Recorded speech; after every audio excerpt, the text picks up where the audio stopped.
बहुत बातें तो हमारे लीडर ऑफ ऑपोजिशन राज्यसभा ने की हैं और जयराम रमेश जी करेंगे, लेकिन समझने वाली बात ये है भी 100 साल अंग्रेज गोरे हमें जो कुछ हमारे देश में अच्छी चीजें थी वो सब 100 साल वो अपने यहां से लूट के ले गए।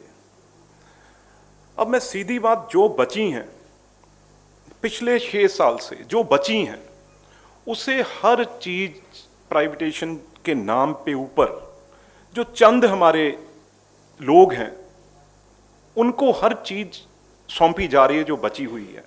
इस काम में हमारे मोदी जी और हमारी गवर्नमेंट लगातार लगी हुई है। अब देखो, गरीब आदमी की इंश्योरेंस सबसे बड़ी, उसके लिए आजकल मकान हो, गाड़ी हो, क्या ना, उसको भी आप बिल्कुल बड़ी बड़ी कंपनीज और बाहर से, पहले ही बाहर वाले तो भाई आप वापस नहीं ला सके जी अभी तक, तो अब और बाहर से बड़े बड़े ऐसे लोग आएंगे जो हमारे देश में गरीब आदमी का खून पसीने की कमाई है उसे वो जरूर लूट के ले जाएंगे, क्योंकि प्रॉफिट के लिए आएंगे। कोई प्रॉफिट के बगैर तो यहां कोई दान करने तो आ नहीं रहा।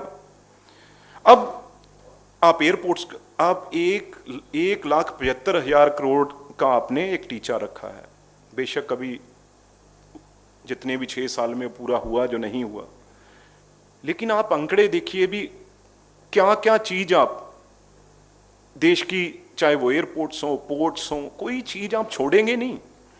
इस सरकार के लिए LIC और सब हर चीज पे आपने आंख रख ली है।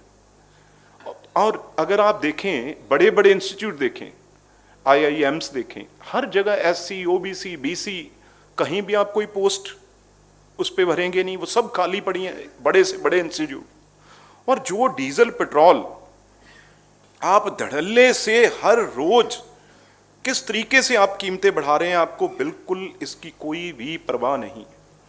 एक रिपोर्ट जो पीछे राहुल जी ने भी बोला था, स्वीडन इंस्टीट्यूट से जो डेमोक्रेटिक रिपोर्ट आई है, इसी तरीके से आप ऑटोक्रेटिक ऐसे हो जाएंगे भी, आप पाकिस्तान के साथ हमें कंपेयर करना लगेंगे दुनिया।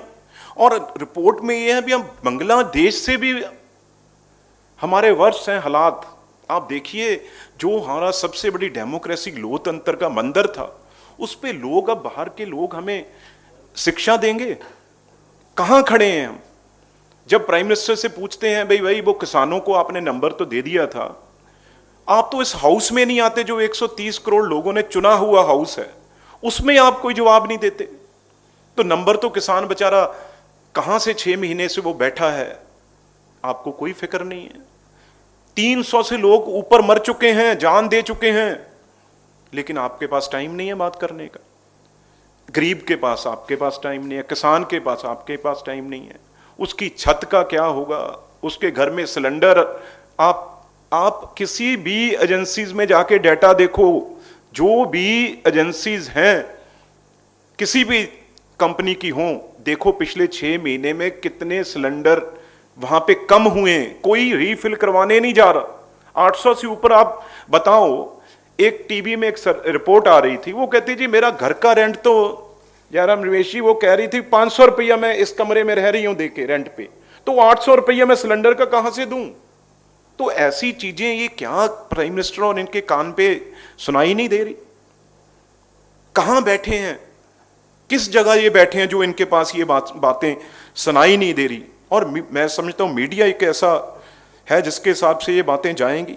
किस तरीके से बिहार में बात करेंगे, कभी देखा है भी किस तरीके से इनकी सरकारें पीट रही हैं MLA को, जो लाखों लोगों को जो चुन के आते हैं, हालात देखो उनके क्या हो रहे हैं, कोई पूछने वाला नहीं है यहां।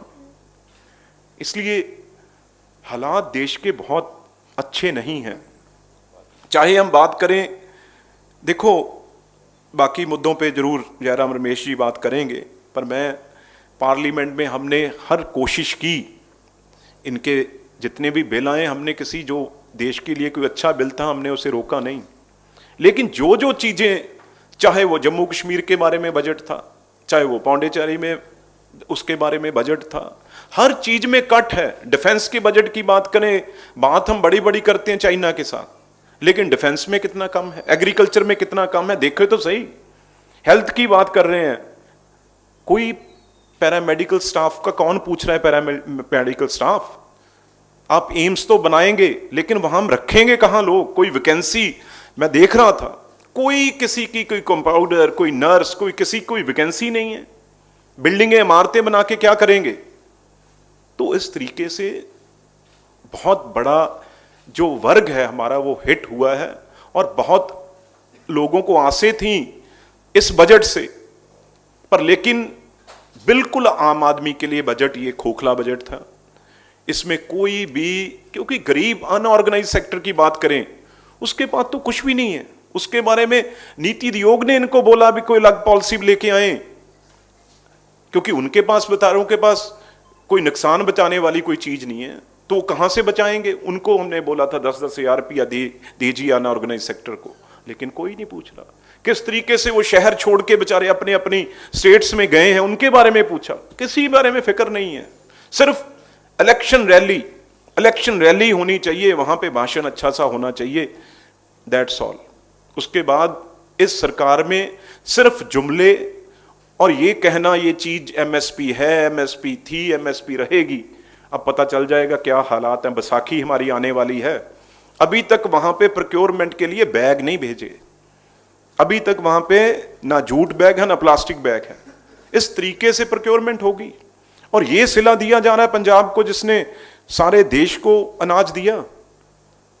सर बहुत बड़ा क्राइसिस है पंजाब में। जो एफसीआई उसने जो बोल बोल के थक गए, जो रूल बना रहे हैं, अगर पंजाब ने वो तीनों बिल इंप्लीमेंट, ये कह रहे हैं नहीं किए, नहीं माने, तो हम प्रोक्योरमेंट, अब पंजाब में जो सबसे ज्यादा प्रोक्योर अब वीट आएगी, बम्पर क्रॉप है, उसमें हम ऐसे कानून लेके आएंगे जिससे किसान परेशान होगा।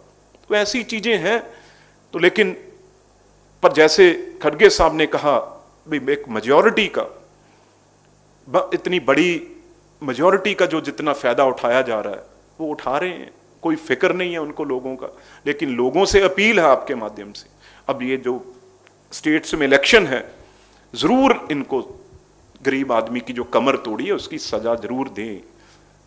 इनके झूठे लारे, बड़े बड़ी प्रोपेगेंडा मशीनरी है इनके पास, पैसे हैं हजारों करोड़ रुपया लगा के, इससे इलेक्शन मत जीने। अगर आप चाहते हैं कोई गरीब की बात सुनी जाए तो यही मौका है आपके पास, इस इलेक्शनों में इनको सबक सिखाएं। मेरे ख्याल से फिर ये जरूर शायद आम आदमी, गरीब आदमी की कोई बात सुनेंगे। नहीं, बहुत बड़ी क्राइसिस में इस बार सरकार है। और सर अगर वो पैसे आरबीआई से इन्होंने पहले ना निकाले होते तो मैं आपको बता दूं, ये वो हालात इनके बनते, ये सोच ही नहीं सकते। वहां भी पैसा कोई इन्होंने छोड़ा नहीं है। तो इसलिए ज्यादा ना बोलता हुआ आपका आभारी हूं, आपने टाइम दिया।